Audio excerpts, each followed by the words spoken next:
बांग्लादेश में गृह युद्ध जैसे हालात हैं तो दिल्ली में डॉक्टर्स के आतंकी मॉड्यूल को लेकर नए नए चौंकाने वाले खुलासे हो रहे हैं। दिल्ली धमाके के बाद जांच एजेंसियां आतंक के नेटवर्क पर ताबड़तोड़ प्रहार कर रही है। बड़ी खबर यह है कि दिल्ली के पटियाला हाउस कोर्ट में जहां श्रीनगर से गिरफ्तार आतंकी बिलाल उर्फ दानिश को एनआईए की कस्टडी में भेजा गया, कोर्ट ने दानिश को 10 दिन के एनआईए हिरासत में भेजा है। इससे पहले बिलाल उर्फ दानिश ने एनआईए की पूछताछ में कई बड़े और चौंकाने वाले खुलासे किए हैं। सूत्रों के मुताबिक आतंकी डॉक्टर उमर ने दानिश को भी अपने साथ फिदायीन बनने का ऑफर दिया था, लेकिन दानिश सुसाइड बॉम्बर बनने के लिए तैयार नहीं हुआ। दरअसल उमर फिदायीन दस्ता तैयार कर रहा था।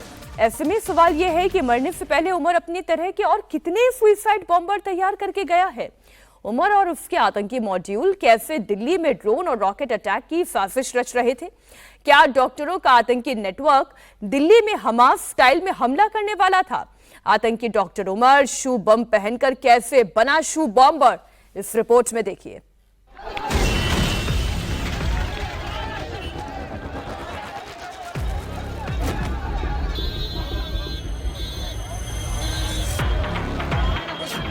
क्या डॉक्टरों का आतंकी नेटवर्क दिल्ली पर करने वाला था हमास स्टाइल में हमला?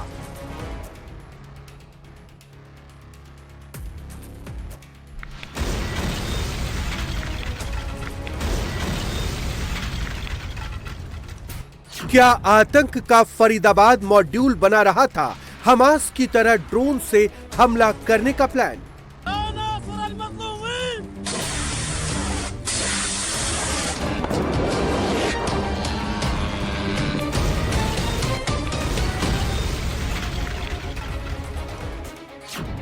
क्या आतंकियों के हैंडलर ने दिल्ली पर रॉकेट अटैक करने का दे दिया था ऑर्डर?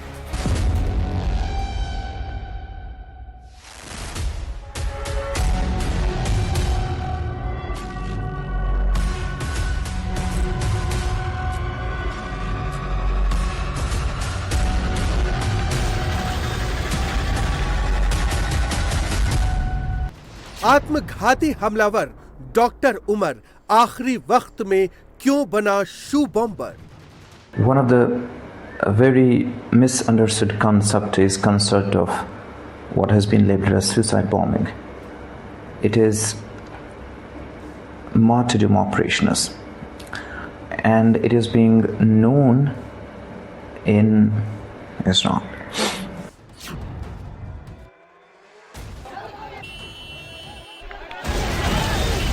दिल्ली धमाके का फिदायीन हमलावर डॉक्टर उमर का ये सबसे लेटेस्ट वीडियो है।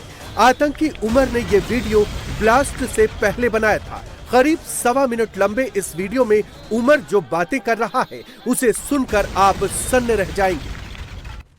इस वीडियो में उमर सुसाइड बॉम्बिंग की बात कर रहा है, खुदकुश हमले की वकालत करता नजर आ रहा है, सुसाइड बॉम्बिंग को शहीद होने का मिशन बता रहा है। उमर कह रहा है कि इस्लाम में खुदकुश हमला काफी जानी पहचानी बात है। One of the very misunderstood concept is concept of what has been labeled as suicide bombing. It is martyrdom operations, and it is being known in Islam. There are multiple contraindications, but there are multiple arguments that have been brought against it. Martyrdom operations: when a person presumes that he is going for sure die at a particular place at a particular time, he goes against the presumption that a particular is going to die in a particular situation. It's not, we don't have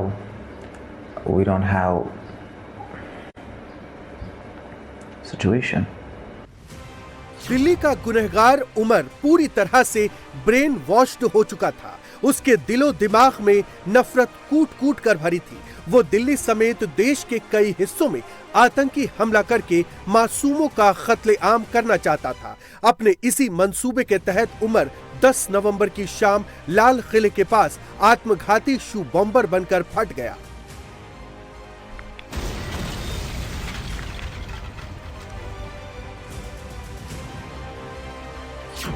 आतंकी doctor Umar शू bomber क्यों और कैसे बना, इसकी detail भी आपको बताएंगे, लेकिन उससे पहले आतंकियों के उन खतरनाक मंसूबों के बारे में जान लीजिए जो उन्होंने दिल्ली समेत देश के कई हिस्सों के लिए बनाया था।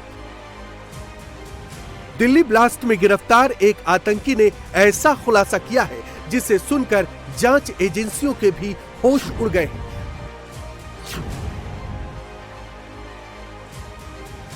आतंकियों का फरीदाबाद मॉड्यूल गाजा के हमास की तर्ज पर ड्रोन और छोटे रॉकेट बनाकर भारत में बड़े हमले की प्लानिंग कर रहा था। ये मॉड्यूल ऐसे ड्रोन तैयार करने की कोशिश में लगे थे जिन्हें मॉडिफाई करके हथियारों की तरह इस्तेमाल किया जा सके। आतंकी ड्रोन में कैमरा और बैटरी के साथ छोटे बम लगाने की तैयारी कर रहे थे। आतंकी ड्रोन को किसी भी भीड़ भाड़ वाली जगह या सुरक्षा ठिकाने पर उड़ाकर टारगेटेड ब्लास्ट करवाना चाहते थे। जैश के ऑर्डर पर आतंकी डॉक्टरों का नेटवर्क जिस हमास मॉड्यूल पर काम कर रहा था, उसका खुलासा श्रीनगर से गिरफ्तार इस आतंकी ने किया है। इस आतंकी का नाम है जसीर बिलाल वानी उर्फ दानिश। आतंकी दानिश उमर का मेन सहयोगी बताया जा रहा है। दिल्ली ब्लास्ट में उसका एक्टिव रोल है। दानिश अनंतनाग के काजी कुंड का रहने वाला है। उसे श्रीनगर से गिरफ्तार किया गया है। दानिश ने डॉक्टर उमर के साथ मिलकर धमाके की प्लानिंग रची थी। इस ऑपरेशन के दौरान वो उमर को टेक्निकल सपोर्ट दे रहा था। आतंकी दिल्ली में वैसा ही कुछ प्रयोग करना चाहते थे जैसा गजा में हमास ने किया था। आतंकी ड्रोन और रॉकेट से अटैक करके ज्यादा से ज्यादा लोगों की जान लेना चाहते थे। आकाओं के कहने पर दानिश और बाकी आतंकी डॉक्टरों ने हमास के पैटर्न पर हमला करने की तैयारी भी शुरू कर दी थी। लेकिन इससे पहले कि दिल्ली में हमास वाली साजिश कामयाब होती, फरीदाबाद के आतंकी मॉड्यूल का भंडाफोड़ हो गया। दानिश ने पूछताछ में कई बड़े खुलासे किए हैं। एनआईए के मुताबिक हमास की तर्ज पर ड्रोन और छोटे कैमरों से बड़े हमले करने की साजिश रची गई थी। दानिश ड्रोन को मॉडिफाई करने और उसमें बम लगाने में माहिर था। उसके टारगेट पर भीड़भाड़ वाले बाजार और सरकारी दफ्तर थे। इससे पहले कि वो कुछ कर पाता, पूरा मॉड्यूल पकड़ा गया। सीरिया, अफगानिस्तान और गाजा में जिस तरीके से हमास ड्रोन के जरिए हमले करता है, उसी को यहाँ पर कॉपी करने की कोशिश की जा रही थी। और आखिर में 10 नवंबर की शाम आतंकी उमर फिदायीन हमलावर बनकर आया और बारूदी कार से विस्फोट कर दिया, जिसमें 15 लोगों की मौत हो गई और 32 लोग घायल हैं। उमर ने इस पूरे फिदायीन हमले को कैसे अंजाम दिया? 10 नवंबर की शाम लाल किला पहुंचने से पहले उमर कहां गया, किस किस से मिला, आतंकी उमर ने धमाके के लिए किन विस्फोटकों का इस्तेमाल किया, अब उसकी डिटेल भी सामने आ चुकी है। जांच एजेंसी को घटनास्थल से ऐसे सबूत मिले हैं जिससे पता चल रहा है कि उमर ने शू बम से दिल्ली में धमाका किया था। उमर ने जूतों के जरिए बम को एक्टिव किया था। ब्लास्ट स्पॉट की फॉरेंसिक जांच में जांच एजेंसी ने विस्फोटक के ट्रेसेस कार की ड्राइविंग सीट के नीचे मिले जूते और टायर से बरामद किए हैं। जांच कर रही टीम को कार की ड्राइविंग सीट से एक जूता मिला है जिसमें मेटल नुमा सब्सटेंस पाया गया है। अंदेशा है कि यही विस्फोट का मेन ट्रिगर है। इसी से ब्लास्ट को अंजाम दिया गया था। जांच एजेंसियों को इसके अलावा कार की पिछली सीट के नीचे से भी विस्फोटकों के सबूत मिले। सूत्रों के मुताबिक आतंकियों ने बड़े धमाके की प्लानिंग के लिए भारी मात्रा में TATP इकट्ठा कर रखा था। हमले में अमोनियम नाइट्रेट के साथ TATP का मिश्रित इस्तेमाल किया गया है। TATP यानी ट्राई एसीटोन ट्राइपोरोक्साइड एक बेहद खतरनाक विस्फोटक है। आतंकी इसे मदर ऑफ शैतान भी कहते हैं। थोड़ी सी गर्मी, घर्षण या स्पार्क करने से जोरदार धमाका करता है, इसलिए अकेले आतंकी या स्लीपर सेल इसे पसंद करते हैं। लंदन, पेरिस और मिडिल ईस्ट के कई हमलों में TATP का इस्तेमाल हो चुका है। जैश जैसे टेरर ग्रुप इसे बड़े हमलों के लिए इस्तेमाल करते हैं। लाल किला ब्लास्ट में अब एक बड़ा खुलासा हुआ है। जांच एजेंसियों को शक है कि उमर मोहम्मद एक शू बॉम्बर हो सकता है। दरअसल लाल किले के सामने जिस I-20 कार में ब्लास्ट हुआ, उसकी ड्राइविंग सीट के नीचे से एजेंसियों ने एक शूज बरामद किया है। इस जूते में मेटल नुमा सब्सटेंस मिला है। जांच एजेंसियों को शक है कि इस ब्लास्ट में अमोनियम नाइट्रेट के साथ साथ TATP विस्फोटक का भी इस्तेमाल किया गया है। दिल्ली धमाके की जांच जैसे जैसे आगे बढ़ रही है, आतंक के पूरे नेटवर्क की परत दर परत खुलती जा रही है। ये फरीदाबाद मॉड्यूल की डॉक्टर शाहीन है। उसके साथ दाढ़ी में जो शख्स खड़ा है वो डॉक्टर मुजम्मिल है। ये तस्वीरें 25 सितंबर की है। शाहीन और मुजम्मिल ने धमाके के लिए ब्रेजा कार खरीदी थी, जिसकी पेमेंट नकद की गई। डॉक्टर शाहीन इस पूरे टेरर ऑपरेशन में फंडिंग और लॉजिस्टिक का काम देख रही थी। धमाके से पहले डॉक्टर शाहीन के जरिए आतंकी मॉड्यूल को 20 लाख रुपए पहुंचाए गए। सुरक्षा एजेंसी अब पूरे नेटवर्क, प्लानिंग, फंडिंग और सप्लाई चेन को उजागर करने में जुटी है। दिल्ली ब्लास्ट से पहले आतंकी उमर कहां छिपा था, कौन कौन उसकी मदद कर रहा था, पुलिस हर कड़ी को एक दूसरे से जोड़ने में जुटी। फरीदाबाद की अल-फलाह यूनिवर्सिटी का डॉक्टर टेररिस्ट मॉड्यूल का सबसे कुख्यात, जो कि बॉम्ब बनाने के अंदर एक्सपर्ट था, डॉक्टर उमर इस ब्लास्ट से पहले तकरीबन 10 दिन नूह की हिदायत कॉलोनी में एक किराए के कमरे में रुका और यहीं पर रुककर यह बताया जा रहा है कि जब वो ब्लास्ट से पहले अपनी I-20 कार लेकर निकला तो इसी घर के अंदर उसने अपने विस्फोटक सामान जो हैं वो यहां पर छिपा रखे थे।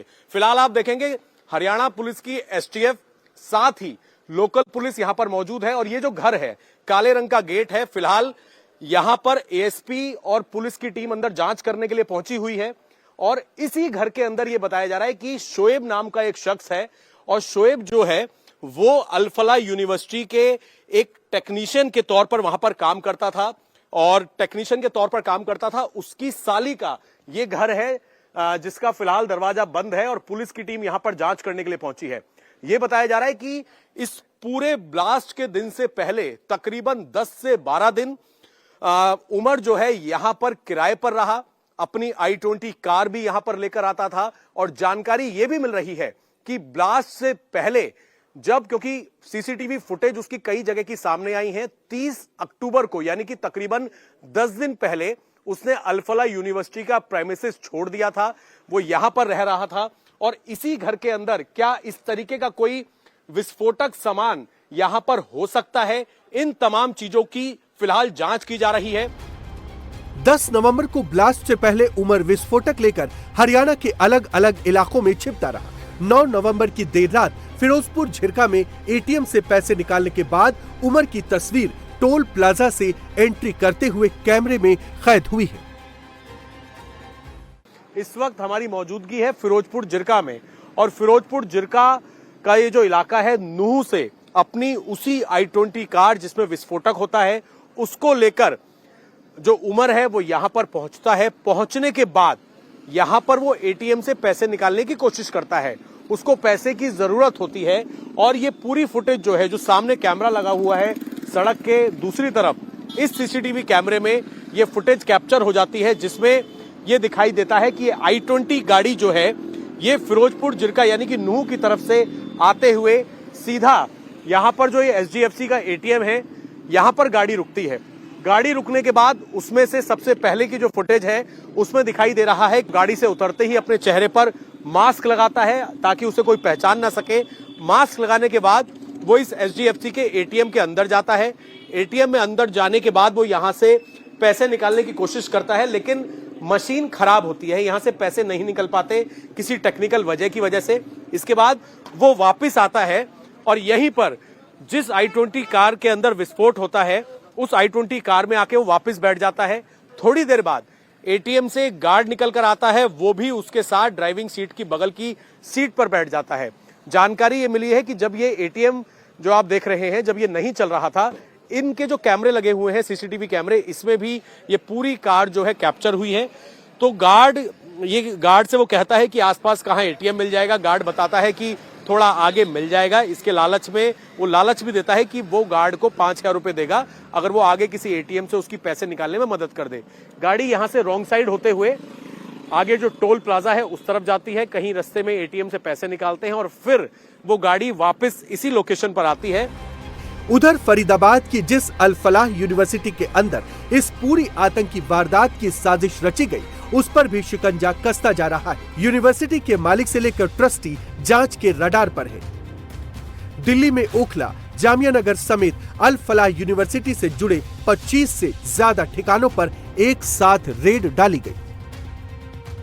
समय हम जामिया नगर में मौजूद हैं, जहां अल फलाह यूनिवर्सिटी ट्रस्ट का ऑफिस है। ये मुख्य ऑफिस भी माना जाता है यूनिवर्सिटी का, और सुबह 5 बजे से यहां पर ईडी की रेड चल रही है। ये कार्रवाई ग्रुप से जुड़े वित्तीय अनियमितताओं, शेल कंपनियों के इस्तेमाल, फर्जी लेन देन और मनी लॉन्ड्रिंग की जांच का हिस्सा बन चुकी है।